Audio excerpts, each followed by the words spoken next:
বন্ধুরা, এই মেয়েটি ভিক্ষুকে খাওয়াতে আসে, কিন্তু সে জানে না এই ভিক্ষুকটি একজন দেবদূত যে তাকে সাহায্য করতে এসেছে। সেই ভিক্ষুকটি মেয়েটিকে বলে যে তার ভবিষ্যৎ স্বামী অন্য কেউ, সে ডেলিভারি গার্লকে ভালোবাসে। ঠোঁটে লাল লিপস্টিক দিয়ে পিৎজা বিতরণ করে। মেয়েটি ভিক্ষুকের সাথে সরাসরি কথা না বলে এখান থেকে চলে যায়, কিন্তু তখন সে বাড়িতে পৌঁছায় তখন তাকে বাথরুমে যেতে হয়। দরজা থেকে সে রাগ করে বাথরুমের দিকে চলে যায়, কিন্তু সেখানে তার স্বামী স্নান করছিল আর মোবাইলে একটি ভিডিও দেখতে থাকে।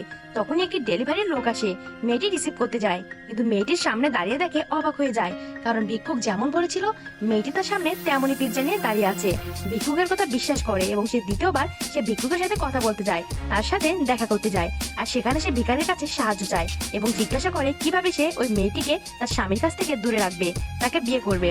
ভিক্ষুক মেয়েটিকে একটি সমাধান দেওয়ার জন্য একটি পিৎজার টুকরো অফার করে। তাই মেয়েটি একটি পিৎজার দোকানে যেয়ে কিছু পিৎজা নিতে যায়। সেখানে সে একটি সুদর্শন ছেলের সাথে দেখা করে।